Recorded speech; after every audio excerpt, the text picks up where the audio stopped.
Hello, my name is Burke Hedges, author of the best-selling book, The Parable of the Pipeline. I open my book with a story about Pablo and Bruno, who take two very different paths in their quest for financial independence. What you're about to see is the delightful animated story of their adventure. So, sit back, relax, and enjoy the life-changing lessons in The Parable of the Pipeline.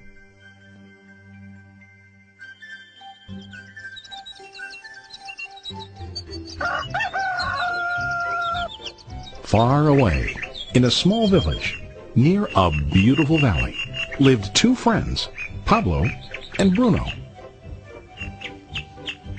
They were both young and dreamed of a better life for themselves. They'd often discuss their dreams about how they would become the most successful men in the village. They weren't afraid of hard work, and they searched for opportunities to help realize their goals and achieve their dreams. One day, an opportunity presented itself.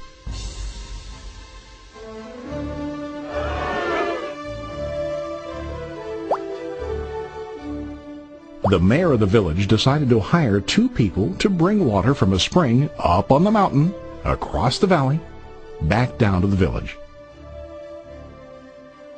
They were to be paid based on the amount of water delivered to the village.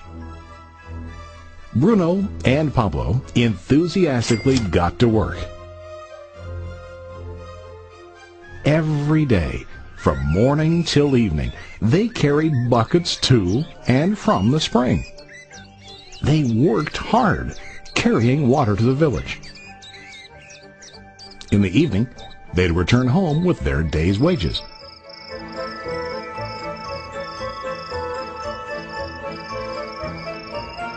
Bruno was satisfied with his work and the money he earned.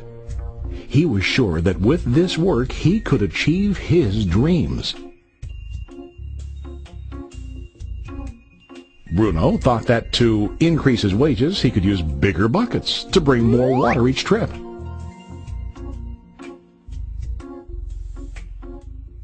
He believed with a larger income he would soon be able to buy a cow and the house that he dreamed about.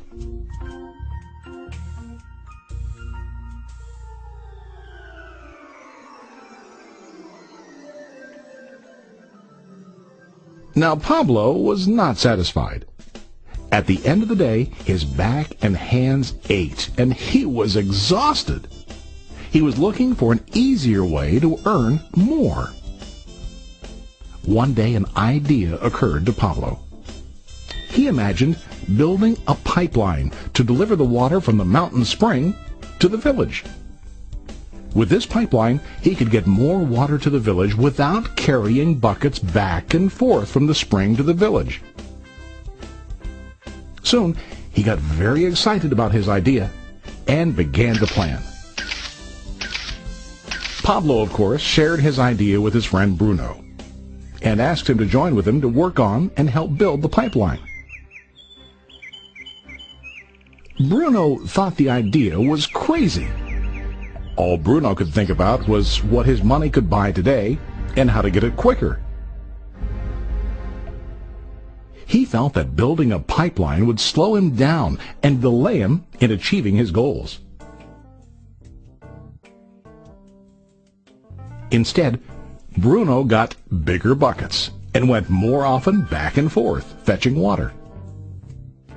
He was sure that with this method, he could make more money. Pablo decided to build the pipeline on his own. He understood that it would not be easy to build, and it would take time to complete the pipeline. Pablo knew that it could take several years to finish, but he set his mind on his goal. Every day he worked and carried water like before. But on weekends and during his spare time, he worked hard to dig in the rocky soil and build his pipeline. In the first month, there was little to show for his work.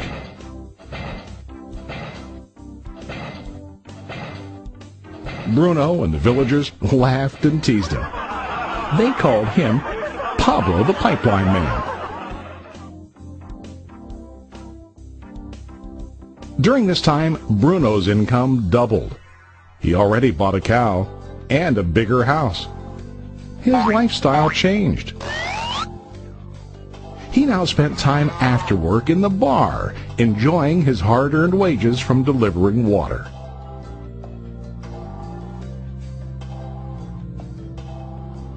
What Bruno didn't realize was that his body was starting to stoop from carrying heavy buckets every day.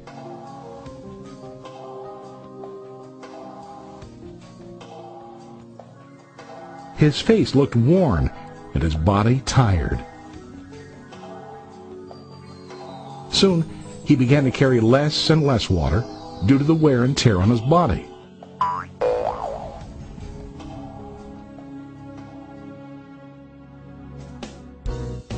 Month after month, Pablo worked. Soon a year passed, and then a second year. Finally, Pablo finished his pipeline. He now used his pipeline to deliver water to the village instead of carrying buckets. Pablo was now earning more money than ever before.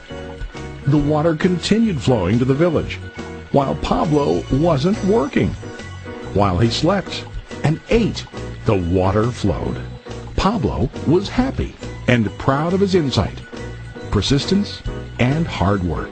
Now his income flowed as long as the water flowed through his pipeline.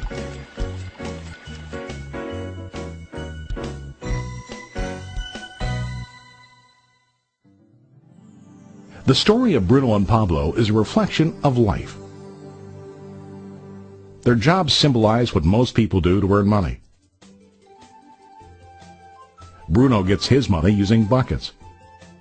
He goes back and forth, carrying his buckets from the spring to the village in exchange for money.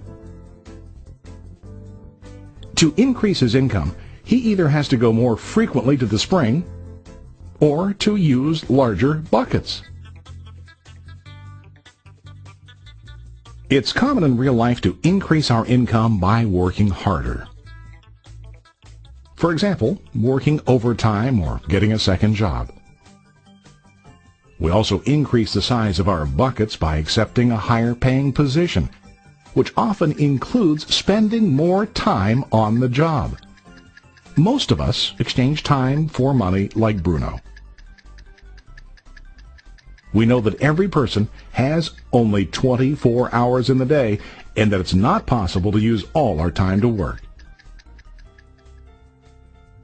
The most difficult time comes when we can no longer exchange time for money due to age, health, or other reasons. Then, our income stops. Now let's review what Pablo did. Very wisely, Pablo did not exchange all of his time for a limited income, but he used some of his time to build a pipeline.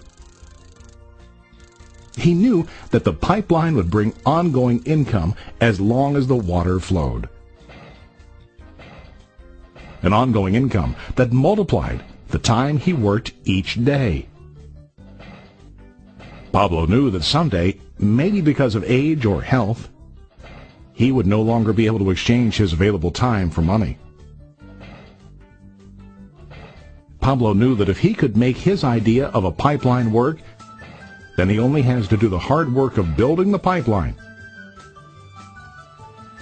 After the pipeline was completed, Pablo was able to monitor and maintain the flow of water to ensure that his income will continue.